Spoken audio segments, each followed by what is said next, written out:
তারেকের সঙ্গে সম্পর্কের জেরে যে 5 নারী বিএনপির সিনিয়র নেতা।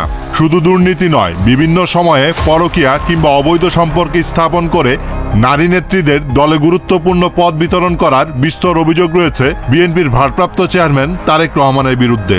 জানা গেছে, সশরীরে উপস্থিত হয়ে কিংবা হোয়াটসঅ্যাপ মেসেঞ্জারে তারেকের লালসা মিটিয়ে পদ বাগিয়েছেন অসংখ্য অযোগ্য নারী নেত্রী। চলুন জেনে নেওয়া যাক তারেকের নারীপ্রীতির আদ্যপান্ত। ডালিয়া লাকুরিয়া দেখতে সুন্দরী ও স্মার্ট হওয়ায় লন্ডনে সহজেই তারেকের দৃষ্টি আকর্ষণ করতে সক্ষম হন ডালিয়া লাকুরিয়া।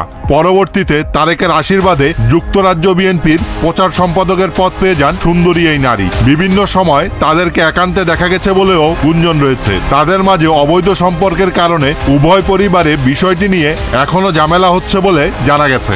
ব্যারিস্টার রুমিন ফারহানা, সুন্দরী ও বাকপটু এই বিএনপি নেত্রী লন্ডনে তারেকের সাথে একান্তে সাক্ষাৎ করে সংরক্ষিত আসনের মনোনয়ন বাগিয়ে নিয়েছেন বলেও গুঞ্জন রয়েছে। তারেকের কারণে এখনো বিয়ে করতে পারেননি রুমিন, এমন আলোচনা বিভিন্ন সময়ে ডালাপালা মেলেছে বিএনপির রাজনীতিতে। শামা ওবায়েদ, এক সময়ে তারেক শামার প্রতি চরম অনুরক্ত ছিলেন। শামাও সুযোগ দিতেন তাকে, যা নিয়ে জোবাইদার সাথে তারেকের দূরত্ব সৃষ্টি হয়। বিষয়টি জানার পর বেগম জিয়াও রাগ করে শামাকে তার কাছে ভিড়তে দিতেন না। তবে এখনো তারেকের সাথে শামা বিভিন্ন উপায়ে যোগাযোগ রাখেন এবং প্রতি ঈদে তাকে গোপনে উপহার পাঠান বলেও গুঞ্জন রয়েছে।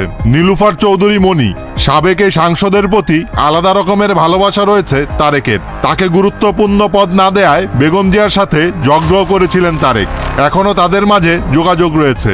সময় সুযোগ পেলেই মনিকে ফোন করে অতীতের স্মৃতিচারণ করেন বলে জানা গেছে।